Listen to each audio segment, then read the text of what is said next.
नमस्कार दोस्तों, कैसे हो। कल अपन पढ़े थे व्यंजन और व्यंजनों के प्रकार। अब उसके बाद अपन कल लास्ट में जहाँ लास्ट पढ़े थे वो पढ़े थे प्रयत्न और यत्न के आधार पर वर्णों के प्रकार। तो अपन आज की अपन हेडिंग अपन रहेगी। सबसे पहले अपना क्वेश्चन आता है प्रयत्न प्रयत्न या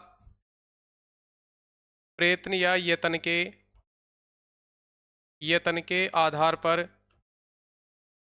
आधार पर वर्णों के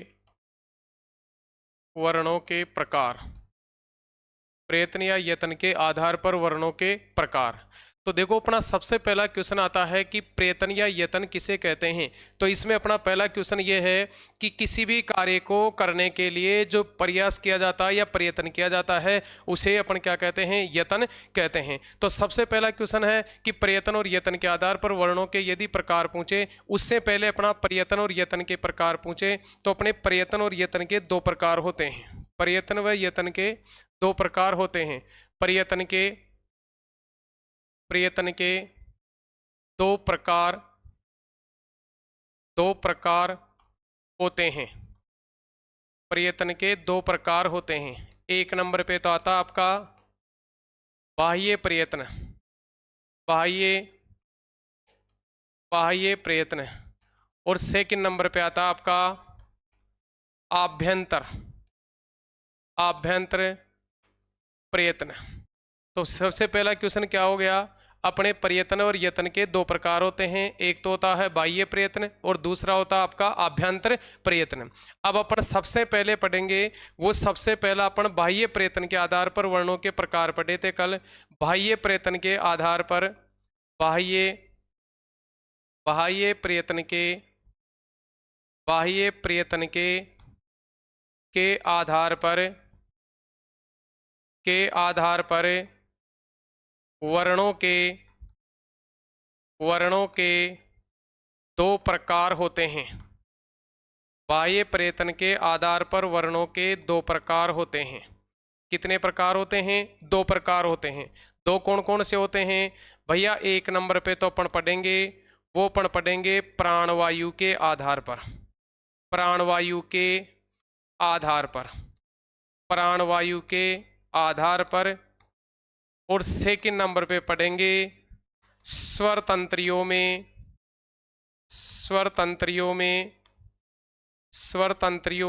कंपन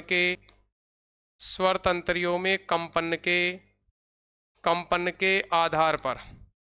स्वर तंत्रियों में कंपन के आधार पर। तो आपकी सबसे पहली हेडिंग क्या पढ़ रहे हैं अपन?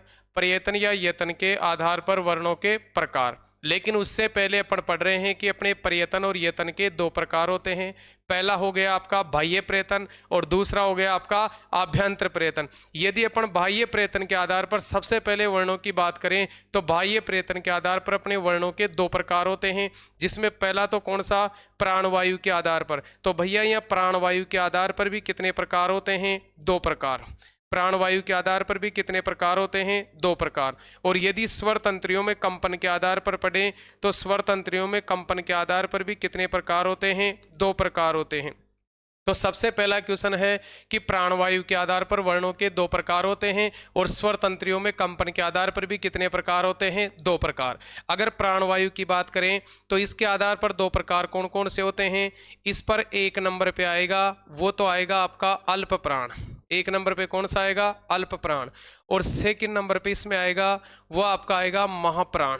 कौन सा आएगा? महाप्राण। यानी प्राणवायु के आधार पर वर्णों के दो प्रकार होते हैं, एक तो आपका अल्प प्राण और दूसरा आपका कौन सा होता है? महाप्राण। इसके बाद अपन स्वर तंत्रियों में कंपन के आधार पर पूछे तो ये भी दो प्रकार के होते हैं। एक नंबर पे तो आते हैं आपके सघोष। एक नंबर पे क्या आते हैं? सघोष। सघोष को ही अपन घोष भी कह सकते हैं। सघोष को क्या कह सकते हैं? घोष। और सेकंड नंबर पे आते हैं वो आपके सेकंड नंबर पे आते हैं अघोष।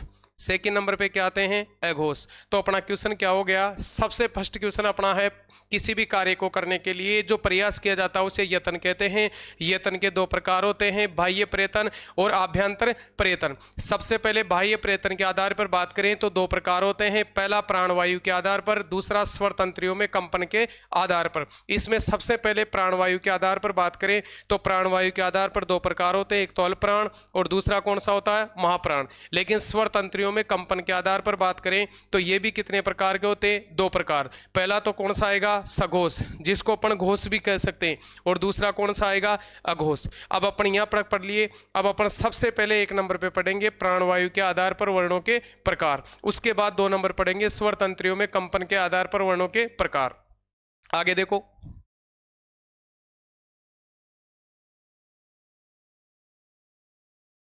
देखो इसमें अपन कल भी पढ़े थे। सबसे पहले एक नंबर पे अपन पढ़ेंगे, एक नंबर पे आपका प्राणवायु के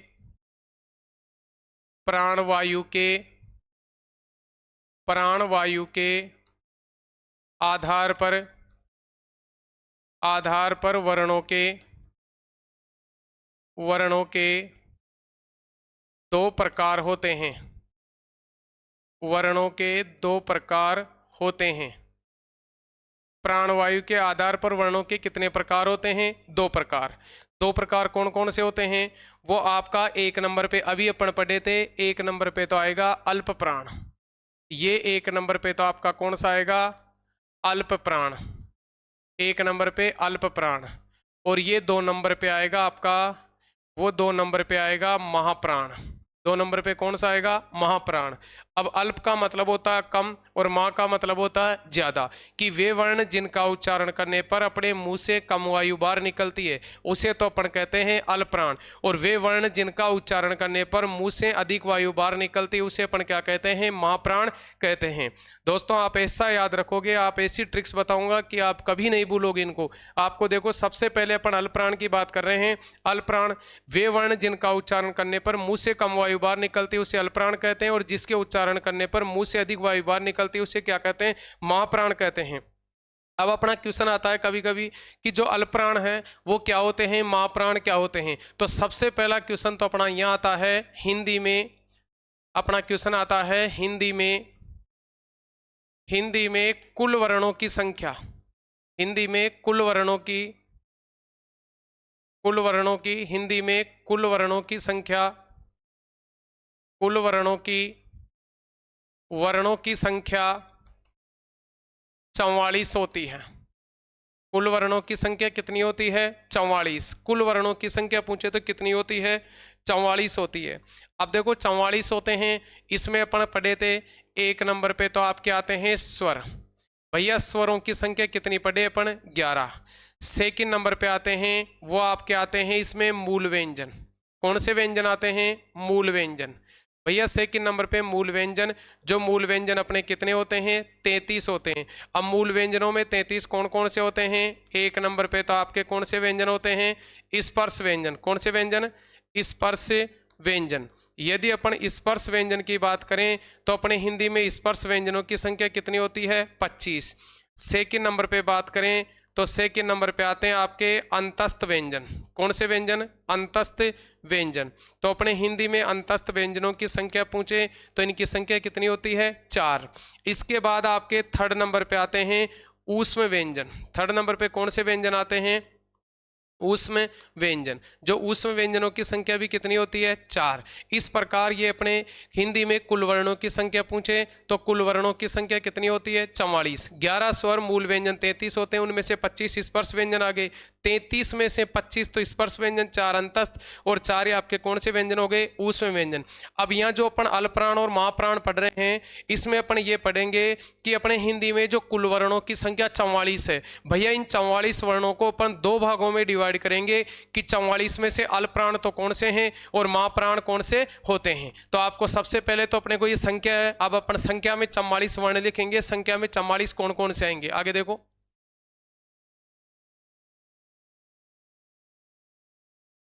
देखो यहाँ अपन बात कर रहे थे सबसे पहले स्वरों की, तो अपने स्वर हिंदी में 11 स्वर होते हैं। अपने स्वर कितने होते हैं हिंदी में, 11। ये अपने स्वर होते हैं 11 कौन कौन से, अ, आ, ई, ई, उ, ऊ, री, ए, आई, ओ और औ। तो ये स्वरों की संख्या कितनी हो गई आपकी 11। इसके बाद अपन बात कर रहे थे 33 मूल व्यंजनों की, तो अपने स्पर्श व्यंजन 25 आएंगे। क, छ, ट, त और प। क के बाद क्या आएगा? ख, ग, ख और ये आपका घे।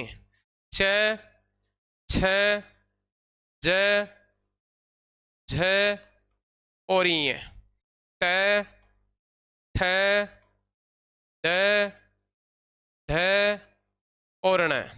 त, थ, द, ध और न। प, फ, ब, भ और ये म। तो ये कैसे लेकर मैं तक अपने कौन से व्यंजन होते हैं? स्पर्श व्यंजन होते हैं। इसके बाद अपने 4 अंतस्थ हो गए, ये, र, ल और व। 4 ऊष्म हो गए अपने, सशंकर। 1 नंबर पे आ गया आपका सशंकर। दूसरा आ गया आपका सषटकोण, ससिलेट और हैसेहल। तो ये अपने कुल वर्णों की संख्या कितनी हो गई? 44। अब अपने सामने 44 वर्ण लिखे हुए हैं। इन 44 वर्णों को अपने को 2 भागों में डिवाइड करना है कि अल्पप्राण कौन से होते हैं और महाप्राण कौन से होते हैं। दोबारा समझना इसको अच्छी तरह से। देखो, अल्पप्राण, अल्पप्राण का वे वर्ण जिनका उच्चारण करने पर मुंह से कम वायु बाहर निकलती है उसे क्या कहते हैं? अल्पप्राण कहते हैं। और वे वर्ण जिनका उच्चारण करने पर मुंह से अधिक वायु बाहर निकलती है उसे क्या कहते हैं? महाप्राण कहते हैं। अब अल्पप्राण की बात करें तो अल्पप्राण की अपने को एक ट्रिक्स याद रखनी है। अल्पप्राण में क्या याद रखनी है? कि ट्रिक्स, एक इसमें ट्रिक्स याद रखनी है आपको। 135 स्वर अंतस्थ, 135 स्वर अंतस्थ, ये आपके अल्पप्राण की ट्रिक्स है। 135 स्वर अंतस्थ। 135 का मतलब ये है कि अपने जो स्पर्श व्यंजन है उसमें 5 वर्ग हैं। एक तो क वर्ग, च वर्ग, ट वर्ग, त वर्ग और प वर्ग। तो प्रत्येक वर्ग का प्रथम वर्ण, प्रत्येक वर्ग का कौन सा वर्ण? प्रथम वर्ण। प्रत्येक वर्ग का तृतीय वर्ण और प्रत्येक वर्ग का पंचम वर्ण और पूरे अपने 11 स्वर और 4 अपने अंतस्थ व्यंजन। ये किस में आएंगे? अल्पप्राण में आएंगे। कहने का मतलब है कि प्रत्येक वर्ग का प्रथम वर्ण, ये प्रथम वर्ण हो गए तो 5, तो ये हो गए प्रत्येक वर्ग का तृतीय वर्ण। कौन सा वर्ण? तृतीय वर्ण। और प्रत्येक वर्ग का पंचम वर्ण। तो अपने स्पर्श व्यंजन 25 होते हैं। इन 25 में से 15 तो किस में गए? अल्पप्राण में गए। कि प्रत्येक वर्ग का प्रथम वर्ण, प्रत्येक वर्ग का तृतीय वर्ण और प्रत्येक वर्ग का पंचम वर्ण। तो 5 थी कितने हो गए? 15 हो गए। 11 अपने आ जाएंगे इसमें स्वर, 11 क्या आ जाएंगे? स्वर। इसके बाद अपने 4 आ जाएंगे, वो अंतस्थ व्यंजन आ जाएंगे। 4 क्या आ जाएंगे? अंतस्थ। तो आपके 15 और 11 26, 26 और 4 कितने हो गए आपके? 30 हो गए। कितने हो गए? 30। इस प्रकार अपने 44 वर्ण होते हैं। संयुक्त व्यंजनों को छोड़कर कुल वर्णों की संख्या 44 होती है। उसमें से आपके 30 वर्ण होते हैं, वो तो आपके क्या होते हैं? अल्पप्राण होते हैं। अब अपना क्वेश्चन क्या पूछता है? देखो, ये भी आपके सभी अल्पप्राण में आ गए, ये भी आपके किस में आ गए? अल्पप्राण में। ये अब अल्पप्राण में गए सभी। ये आपके 5 ये, 5 ये और 5 ये। अब बाकी क्या बच गए? अपने 4 तो उसमें व्यंजन बच गए और 10 आपके ये बच गए। तो कहने का मतलब है यहाँ अगर अपने को क्वेश्चन पूछे तो सबसे पहला क्वेश्चन अपने को यहाँ क्या पूछता है? पहला क्वेश्चन अपने को पूछता है कुल अल्पप्राण वर्णों की संख्या। कुल अल्पप्राण वर्णों की संख्या। तो कुल अल्पप्राण वर्णों की संख्या पूछे तो कितनी होगी? 30 होगी। 30 कौन कौन से होंगे? 15 तो आपके कौन से व्यंजन? स्पर्श व्यंजन। 11 आपके कौन से? स्वर। और 4 आपके कौन से? अंतस्थ। यानी कुल अल्पप्राण वर्णों की संख्या कितनी हो गई? 30। इसके बाद सेकंड क्वेश्चन अपना आता है सभी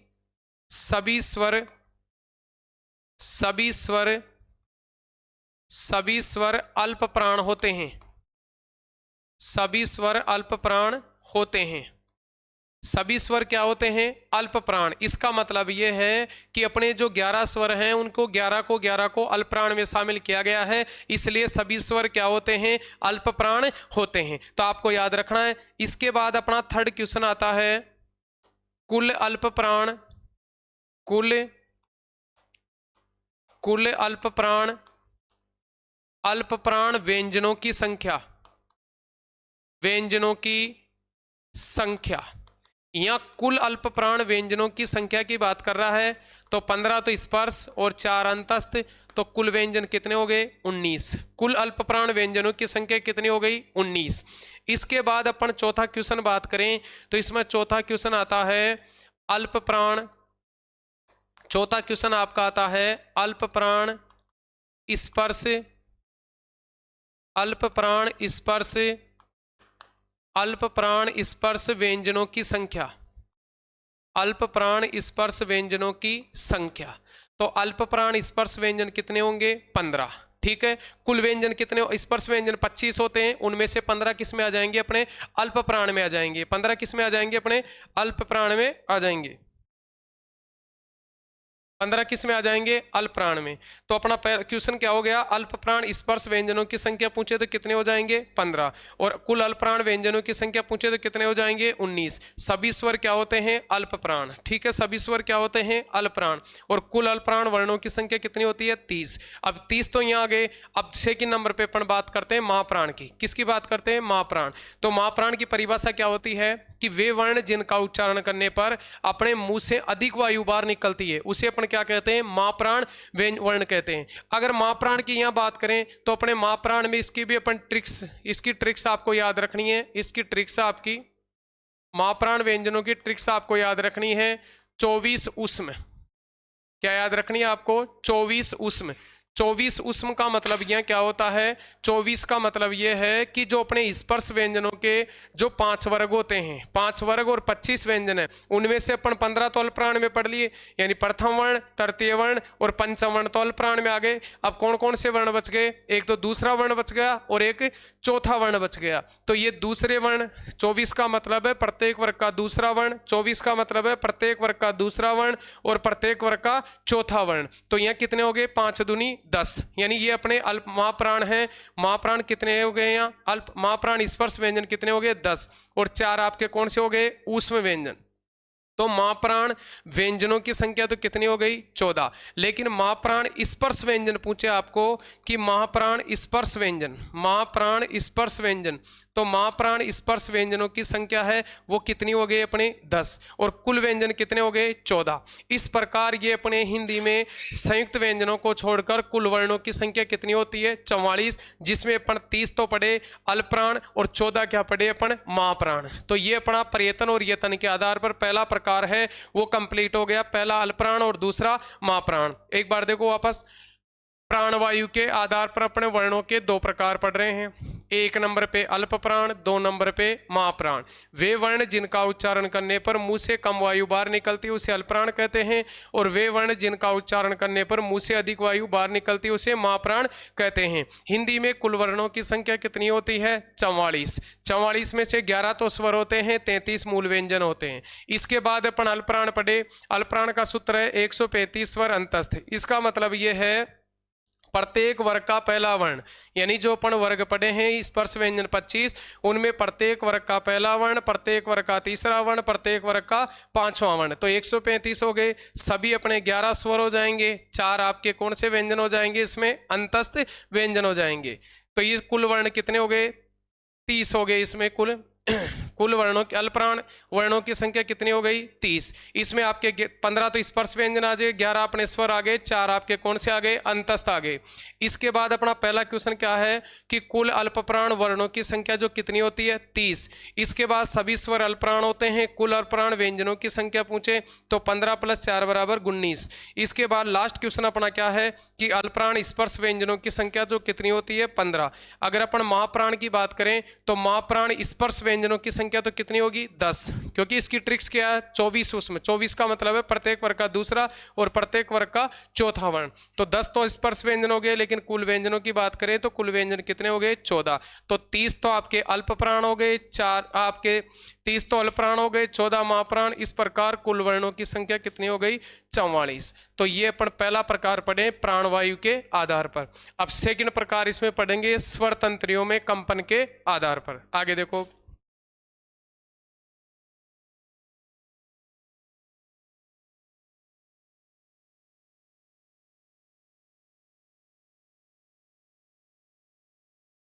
सेकंड प्रकार पढ़ेंगे अपन इसमें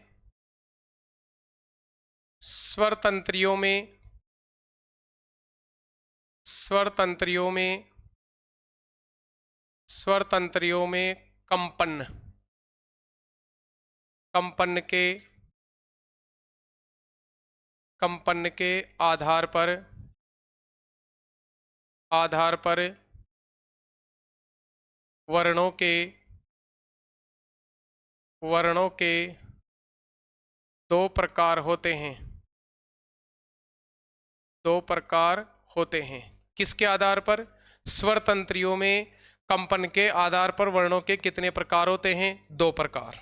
अब देखो वही अपन जैसे उधर अपन अभी 44 को दो भागों में डिवाइड करे थे, उसी प्रकार कुल वर्णों की संख्या कितनी होती है अपनी? 44। तो इन 44 को वही दो भागों में डिवाइड करेंगे। तो अपना क्वेश्चन के देखो इसमें स्वरों की बात करते हैं पहले तो। 11 स्वर ए, आ, ई, उ, ऊ, री, ए, आई, ओ और ये औ। तो ये अपने स्वरों की संख्या कितनी हो गई? 11। इसके बाद वही अपने मूल स्वरों की बात करते हैं जो उधर पढ़े थे 33। 33 में से 25 तो स्पर्श व्यंजन, 4 अंतस्थ और 4 क्या हो जाएंगे आपके? ऊष्म व्यंजन। तो ये अपने 5 वर्ग होते हैं इसमें, क, छ, त, त और ये प। क के बाद क्या आएगा? ख, ग, ख और ये घ, च, छ, ज, झ और ये ट, ठ, ड, ढ और ण, त, थ, द, ध और न, प, फ, ब, भ और ये म। यानी कैसे मैं तक अपने कौन से व्यंजन हो गए? स्पर्श व्यंजन। इसके बाद अंतस्थ व्यंजन की बात करें, ये, र, ल और व। इसके बाद सशंक अपने स से संकर, स से षटकोण, स से सिल्लेट और ह से हल। यानी ये 4 व्यंजन आपके कौन से हो गए? ऊष्म। अब यहाँ बात करते हैं अपन, टॉपिक क्या चल रहा है अपना? स्वर तंत्रियों में कंपन के आधार पर वर्णों के कितने प्रकार होते हैं? 2 प्रकार। देखो दो कौन कौन से होते हैं। एक नंबर पे आते हैं आपके सघोष, सघोष। इस सघोष का दूसरा नाम पूछे तो भैया इसका नाम होता है घोष। और सेकंड नंबर पे आता है अघोष। सेकंड नंबर पे क्या आता है? अघोष। इस घोष, इसमें सघोष में स का अर्थ होता है वो आपका होता है सहित, सहित या अपन इसको बोल सकते हैं साथ। ठीक है। तो घोष का अर्थ पूछे तो घोष का अर्थ होता है कंपन, कि वे वर्ण जिनका उच्चारण करने पर कंपन उत्पन्न होता है, वे वर्ण जिनका उच्चारण करने पर कंपन उत्पन्न होता है उसे सघोष वर्ण कहते हैं। और वे वर्ण जिनका उच्चारण करने पर कंपन उत्पन्न नहीं होता है उसे क्या कहते हैं? अघोष वर्ण कहते हैं। तो ये इसकी परिभाषा हो गई कि जिनका उच्चारण करेंगे यदि अपने कंपन उत्पन्न होगा जीवा में, और यदि जिनके उच्चारण करने पर कंपन उत्पन्न नहीं होता है उसे अपन क्या कहते हैं? अघोष वर्ण कहते हैं। क्या कहते हैं उसको? अघोष वर्ण कहते हैं। अब जैसे अपन उधर पढ़े थे कि हिंदी में संयुक्त व्यंजनों को छोड़कर कुल वर्णों की संख्या पूछे तो 44 होती है। यानी अपने 33 तो होते हैं मूल व्यंजन और 11 होते हैं अपने स्वर। अब 33 मूल व्यंजन होते हैं, उनमें कौन कौन से? 25 तो आपके स्पर्श व्यंजन होते हैं जो सामने लिखे हुए हैं, कचट पर 5 वर्ग होते हैं, एक वर्ग में 5 वर्ण होते हैं, तो 5 5 25 हो गए। इसके बाद अपने अंतस्थ व्यंजन होते हैं इसमें ये, र, ल और व। और उसके बाद आपके 4 ऊष्म व्यंजन होते हैं, सशंकर, सषटकोण और ससिल्लेट और ऐसे हल। जैसे अपन उधर अल्पप्राण और महाप्राण 2 भागों में डिवाइड करे थे, अल्पप्राण और महाप्राण 2 भागों में डिवाइड करे थे, उसी प्रकार इधर भी अपन 2 भागों में, एक तो सघोष और दूसरा अघोष। अब वही अब 44 वर्णों को इन दोनों भागों में डिवाइड करेंगे। अब यहाँ आपको देखो सबसे पहले अपन को ट्रिक्स याद रखनी है, इसमें आपको इसमें ट्रिक्स याद रखनी है। सघोष में कैसे याद रखनी है? इसकी ट्रिक्स है 345 स्वर अंतस्थ है, 345 स्वर अंतस्थ है।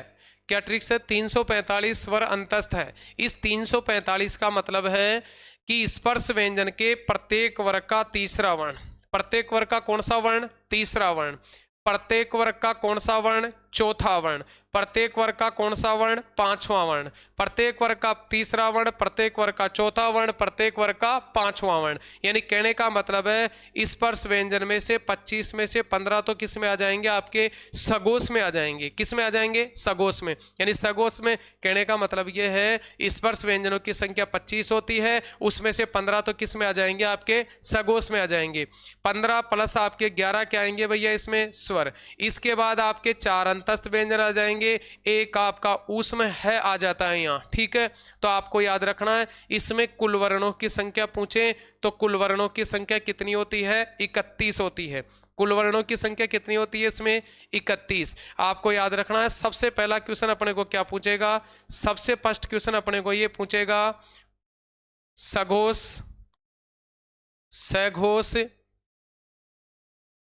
सघोष वर्णों की संख्या, सघोष वर्णों की संख्या। तो सघोष वर्णों की संख्या कितनी होती है अपनी? 31 होती है, जो अपन पढ़ चुके हैं। 15 तो स्पर्श व्यंजन, 11 आपके स्वर और 4 अंतस्थ और एक आपका ऊष्म है। इसके बाद अपना सेकंड क्वेश्चन आता है सभी स्वर, सेकंड क्वेश्चन आता है सभी स्वर, सभी स्वर सघोष वर्ण होते हैं, सभी स्वर सघोष वर्ण होते हैं।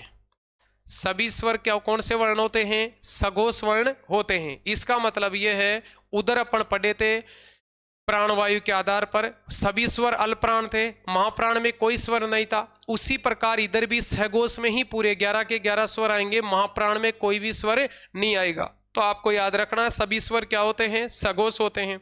अगला क्वेश्चन है, अगला क्वेश्चन है सघोष, सघोष स्पर्श व्यंजनों की संख्या, सघोष स्पर्श, स्पर्श व्यंजनों की, व्यंजनों की संख्या। सघोष स्पर्श व्यंजनों की संख्या कितनी होती है? 15। कितनी होती है? 15। सघोष स्पर्श व्यंजनों की संख्या पूछे, सघोष स्पर्श व्यंजनों की संख्या जो कितनी होती है आपकी? 15 होती है। इसके बाद आपका अगला क्वेश्चन इसी में आता है कुल सघोष व्यंजनों की संख्या, कुल सघोष, कुल सघोष व्यंजनों की संख्या, व्यंजनों की संख्या। तो कुल सघोष व्यंजनों की संख्या पूछे तो वो होती है आपके 20। कितने होते हैं? 20। कुल सघोष व्यंजनों की संख्या पूछे तो कितनी बतानी है? 20। अब 20 कौन कौन से होंगे इसमें? 15 तो स्पर्श व्यंजन आ गए आपके, 4 आपके अंतस्थ व्यंजन आ गए और एक आपका ऊष्म है आ गया। इस प्रकार इसमें कुल सघोष व्यंजनों की संख्या पूछे तो सघोष व्यंजनों की संख्या कितनी होती है इसमें? 20 होती है। कितनी होती है? 20। तो ये आपका एक नंबर पे अपन पढ़े सघोष। सघोष की अपन सबसे पहले परिभाषा पढ़े कि वे वर्ण जिनका उच्चारण करने पर कंपन उत्पन्न होता है उसे अपन क्या कहते हैं? सघोष वर्ण कहते हैं। अगर अपन सघोष वर्णों की ट्रिक्स पूछे तो आपको याद रखना है 345 स्वर अंतस्थ है। 345 का मतलब है स्पर्श व्यंजनों के प्रत्येक वर्ग का तीसरा वर्ण, चौथा वर्ण, पांचवा वर्ण और आपके सभी स्वर आपके अंतस्थ और एक आपका ऊष्म है। यानी कुल वर्ण कितने हो गए? 31। कुल वर्णों की संख्या कितनी हो गई? 31। लेकिन सभी स्वर पूछे तो क्या होंगे? सघोष होते हैं। सेकंड थर्ड क्वेश्चन आता है सघोष स्पर्श व्यंजनों की संख्या कितनी होगी? 15। इसके बाद कुल व्यंजनों की संख्या पूछे तो कितनी होगी? 20। इस प्रकार अपने 44 में से आपके 31 है वो तो किस में आ गए? सघोष में। अब सेकंड नंबर पे बात किसकी करेंगे अपन? अघोष की बात करते हैं। एक का मतलब होता है स का अर्थ होता है सहित, स का अर्थ क्या होता है? सहित। लेकिन ए का अर्थ होता है रहित। रहित का मतलब है किसी में कोई कमी होती है। तो इसकी अघोष की परिभाषा है कि वे वर्ण जिनका उच्चारण करने पर कंपन उत्पन्न नहीं होता है उसे अपन कौन से वर्ण कहते हैं? सघोष वर्ण कहते हैं। अब सघोष वर्ण के लिए देखो यहाँ पर सबसे पहले अपन ट्रिक्स पढ़ते हैं इसकी सघोष की। सबसे पहले इसकी ट्रिक्स आती है आपकी, इसकी ट्रिक्स आती है 12 ऊष्म 3। क्या ट्रिक्स पढ़ेंगे इसकी अपन? 12 ऊष्म 3।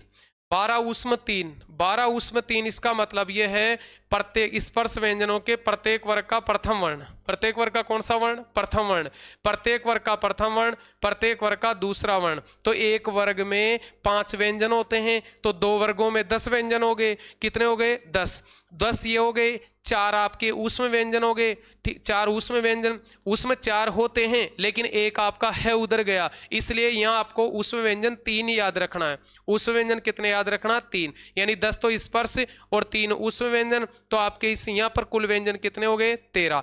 इस प्रकार आपको याद रखना है, आपके 31 तो सघोष वर्ण और 13 आपके कौन से वर्ण हो गए, अघोष वर्ण। 13 कौन से हो गए, अघोष वर्ण। 31 तो कौन से हो गए, सघोष, और 13 कौन से हो गए, अघोष। इस प्रकार कुल वर्णों की संख्या कितनी हो गई आपकी, 44। इस प्रकार ये अपना इसका जो प्रेतन और यतन वाला था उसमें अपन 2 प्रकार पढ़े। 1 मिनट 5 मिनट देखो आराम से ध्यान से।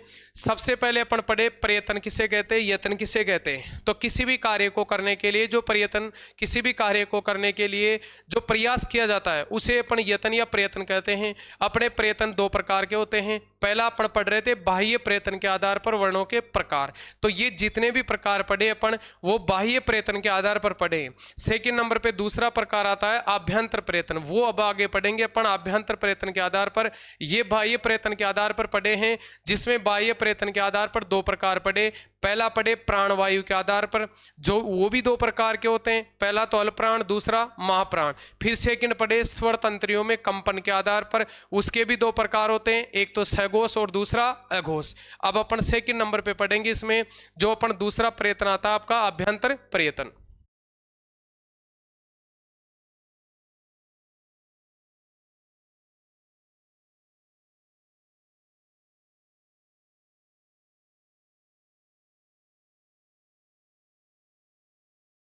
सेकंड नंबर पे आता है आपका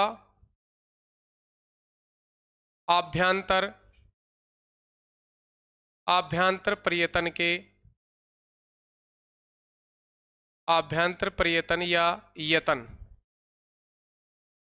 यतन के आधार पर,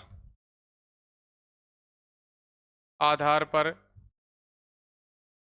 आधार पर व्यंजनों के प्रकार, व्यंजनों के प्रकार, व्यंजनों के प्रकार। पहले अपन पढ़े थे वो सब बाह्य प्रयत्न के आधार पर पढ़े थे। अब सेकंड नंबर पे कौन सा प्रयत्न चल रहा है अपना, आभ्यंतर प्रयत्न, ठीक है। तो इसमें आभ्यंतर प्रयत्न में प्रकारों की बात करें तो देखो इसमें सबसे पहला प्रकार कौन सा आता है, तो अपना एक एक इसमें सबसे पहला प्रकार आता है, वो अपना पहला प्रकार आता है पार्श्विक व्यंजन। कौन से व्यंजन पढ़ेंगे अपन, पार्श्विक, पार्श्विक व्यंजन। पहला प्रकार आएगा पार्श्विक व्यंजन। दूसरा प्रकार आता आपका लुंठित व्यंजन, लुंठित व्यंजन, या इसी को कहते हैं लुढ़कता हुआ, लुढ़कता हुआ, या इसी को कहते हैं परकंपित व्यंजन। कौन सा व्यंजन कहते हैं, परकंपित व्यंजन। कहने का मतलब यह है पहला पार्श्विक व्यंजन, दूसरा है लुंठित व्यंजन, लुढ़कता हुआ व्यंजन, या इसी को कहते हैं प्रकंपित व्यंजन। इसके बाद थर्ड नंबर पे आते हैं, वो के आते हैं संघर्षी व्यंजन, संघर्षी व्यंजन। 4 नंबर पे आते हैं स्पर्श संघर्षी, स्पर्श, स्पर्श संघर्षी व्यंजन, स्पर्श संघर्षी व्यंजन। इसके बाद आपके 5 नंबर पे आते हैं, वो आपके आते हैं काकल्य व्यंजन, काकल्य व्यंजन, काकल्य व्यंजन। कौन से व्यंजन, काकल्य व्यंजन। देखो एक एक पढ़ते हैं। सबसे पहला अपना आता है पार्श्विक व्यंजन। इस पार्श्विक शब्द में एक अपना इसमें शब्द छिपा हुआ है, वो आपका शब्द है पार्श्व। भैया पार्श्व शब्द का अर्थ अपना, यदि इसमें सार्थक शब्द देखें तो इसमें पार्श्विक व्यंजन में जो सार्थक शब्द है वो पार्श्व है। पार्श्व का मतलब होता है बगल से या साइड से। तो देखो पार्श्विक व्यंजन कहते किसे हैं, इसकी परिभाषा है कि वे वर्ण, अपन व्यंजन को वर्ण बोल सकते हैं, स्वर को भी वर्ण बोल सकते हैं, तो वे वर्ण जिनका उच्चारण करने पर वायु जीवा के पार्श्व भाग से निकलती है, यानी वायु जीवा के दोनों भागों से, पार्श्व यानी बगल से बाहर निकलती है, तो वो कौन से व्यंजन कहलाते हैं, पार्श्विक व्यंजन। अपने हिंदी में पार्श्विक व्यंजनों की संख्या पूछे तो भैया हिंदी में पार्श्विक व्यंजनों की संख्या 1 होती है, और वो आपका पार्श्विक व्यंजन कौन सा होता है, ल, यानी अपना पार्श्विक व्यंजन एक ही होता है, वो कौन सा होता है, ल। ठीक है, तो ये ध्यान रखना है कि वे व्यंजन जिनका उच्चारण करने पर वायु जीवा के पार्श्व भाग से यानी दोनों तरफ से वायु बाहर निकलती है, वो कौन से व्यंजन कहलाते हैं, पार्श्विक व्यंजन कहलाते हैं। और अपने हिंदी में पार्श्विक व्यंजनों की संख्या 1 होती है, वो कौन सा होता है, आपका ल होता है, कौन सा होता है, ल। इसके बाद सेकंड नंबर पे आता है आपका, वो आता है लुंठित व्यंजन। कौन सा व्यंजन आता है, लुंठित व्यंजन। इसी को ही कहते हैं लुढ़कता हुआ व्यंजन, या इसी को ही कौन सा व्यंजन कहते हैं, प्रकंपित व्यंजन। कि वे व्यंजन जिनका उच्चारण करने पर, वे व्यंजन जिनका उच्चारण करने पर जीवा में कंपन उत्पन्न होता है। जीवा में क्या उत्पन्न होता है, कंपन उत्पन्न होता है, वो कौन से व्यंजन कहलाते हैं, लुंठित व्यंजन, लुढ़कता हुआ व्यंजन या प्रकंपित व्यंजन। भैया ये क्वेश्चन अपना कई बार पूछा हुआ है, अगर आप पटवार 2015 का पेपर उठा के देखोगे तो अपने क्वेश्चन यही क्वेश्चन पूछा हुआ है कि हिंदी में प्रकंपित व्यंजनों की संख्या कितनी होती है। तो आपको याद रखना है हिंदी में प्रकंपित व्यंजन अपना एक ही होता है, वो कौन सा होता है, र। कौन सा व्यंजन होता है, र, यानी र से अपना जो र है ये कौन सा व्यंजन होता है, प्रकंपित व्यंजन। अपना पार्श्विक व्यंजन एक होता है, वो ल होता है, और प्रकंपित व्यंजन भी अपना एक ही होता है, वो कौन सा होता है, र होता है। इसके बाद अपन सेकंड नंबर पे थर्ड नंबर पे बात करें तो थर्ड नंबर पे कौन से व्यंजन होते हैं अपने, संघर्षी व्यंजन। कौन से व्यंजन, संघर्षी व्यंजन। अब देखो संघर्षी व्यंजन किसे कहते हैं, तो संघर्षी व्यंजनों की परिभाषा है कि वे वर्ण जिनका उच्चारण करने पर अपने मुंह से वायु घर्षण करती हुई बाहर निकलती है। कैसे निकलती है, घर्षण करती हुई, यानी रगड़ खाती हुई बाहर निकलती है, वो कौन से व्यंजन कहलाते हैं, संघर्षी व्यंजन। ये व्यंजन अपन पहले पढ़ चुके हैं कि जो अपने ऊष्म व्यंजन थे उन्हीं का दूसरा नाम है, वो क्या है, संघर्षी व्यंजन है। यानी ऊष्म व्यंजनों को ही कौन से व्यंजन कहते हैं, संघर्षी व्यंजन कहते हैं। जो अपन पीछे पढ़ चुके ऊष्म व्यंजन कौन कौन से पढ़े थे अपन, जैसे अपना एक नंबर पे था सशंकर, दूसरा था सषटकोण, तीसरा था ससलेट, और है से हल। ये 4 व्यंजन हैं, वो अपने कौन से व्यंजन होते हैं, संघर्षी व्यंजन होते हैं। कौन से व्यंजन, संघर्षी व्यंजन। इसके बाद अपने 4 नंबर पे आते हैं स्पर्श संघर्षी व्यंजन।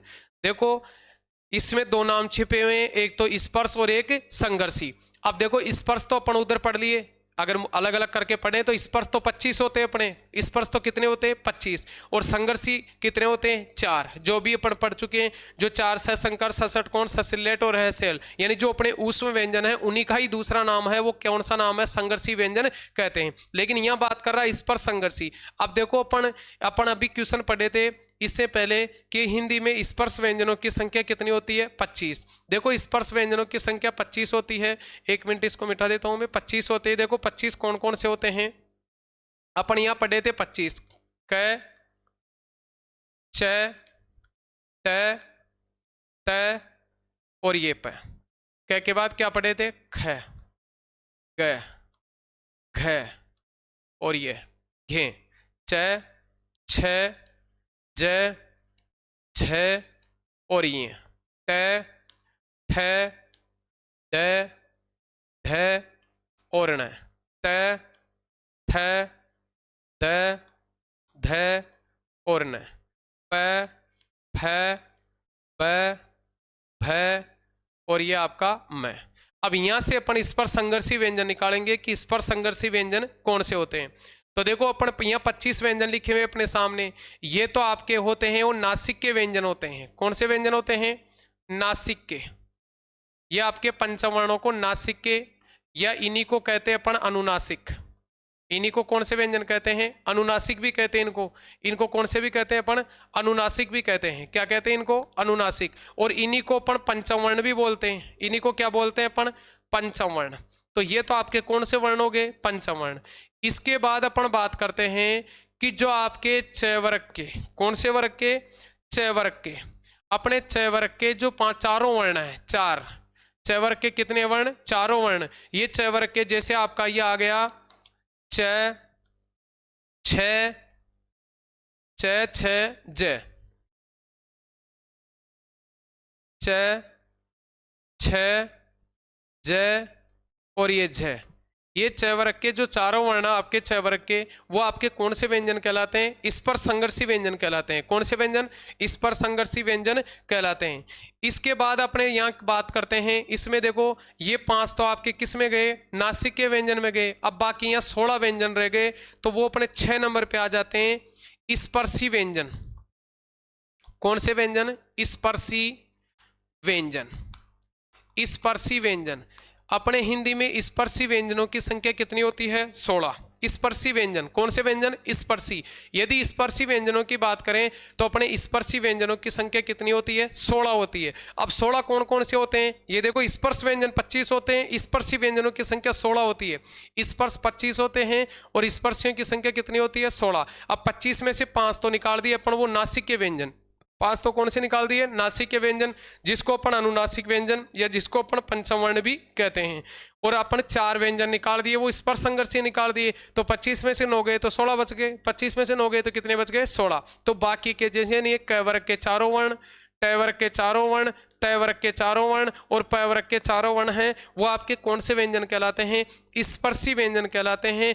जो अपने स्पर्शी व्यंजनों की संख्या पूछे तो हिंदी में स्पर्शी व्यंजनों की संख्या कितनी होती है? 16 होती है। कितनी होती है? 16। इसके बाद अपन इसमें एक प्रकार अपना था, इसमें 5 नंबर पे अपन पढ़ रहे थे कांकल्य व्यंजन। कौन से व्यंजन पढ़ रहे थे? कांकल्य।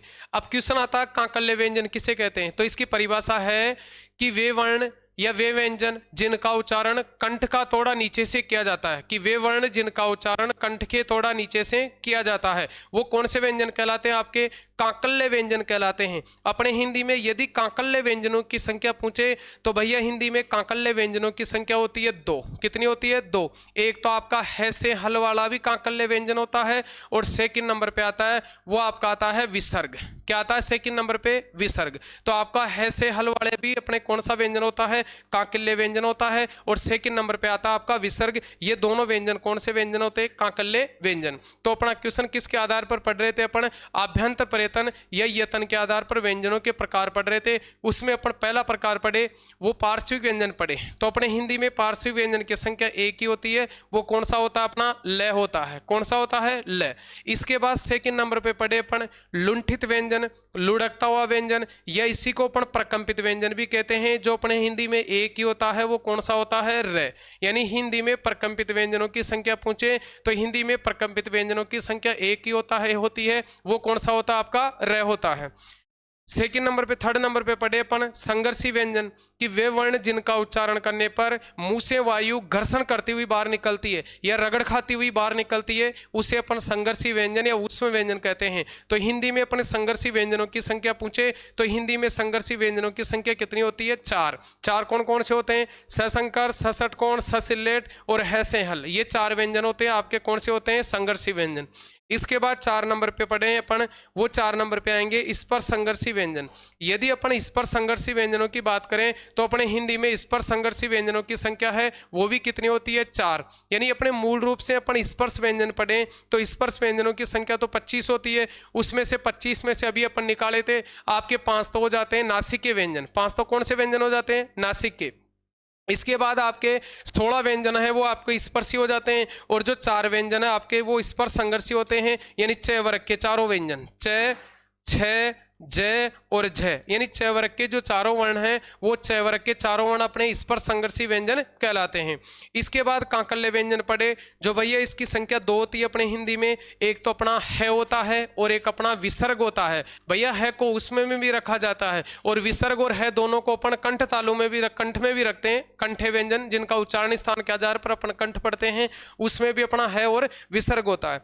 इसके बाद 6 नंबर पे पढ़े थे अपन स्पर्शी व्यंजन। इनकी संख्या कितनी होती है? इनकी संख्या 16 होती है। इसके बाद अपने 2 प्रकार और हैं जो अपन आगे देखते हैं।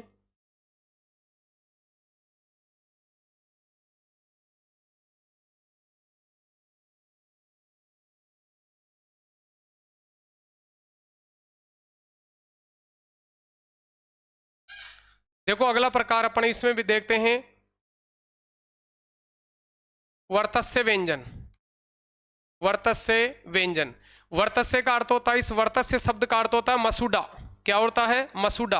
यानी इसकी परिभाषा पूछे कि वर्तस्य व्यंजन किसे कहते हैं, कि वे वर्ण जिनका उच्चारण करने पर अपनी जीवा दांतों को स्पर्श करती है उसे कौन से व्यंजन कहते हैं? वर्तस्य व्यंजन कहते हैं। इन वर्तस्य व्यंजनों की संख्या अपने हिंदी में होती है, वो 4 होती है। 4 कौन कौन से होते हैं? न, स, ल और आपका ये ज। ये चारों व्यंजन होते हैं वो आपके कौन से व्यंजन होते हैं? वर्तस्य व्यंजन होते हैं। तो इस प्रकार ये अपन सबसे पहले पढ़े थे बाह्य प्रयत्न के आधार पर, उसके बाद अपन पढ़े हैं आभ्यंतर प्रयत्न के आधार पर। अब अपन नेक्स्ट जो इसमें पढ़ेंगे व्यंजनों में, वर्णों में उच्चारण स्थान के आधार पर पढ़ेंगे, वो अपन नेक्स्ट क्लास में पढ़ेंगे। थैंक यू, धन्यवाद।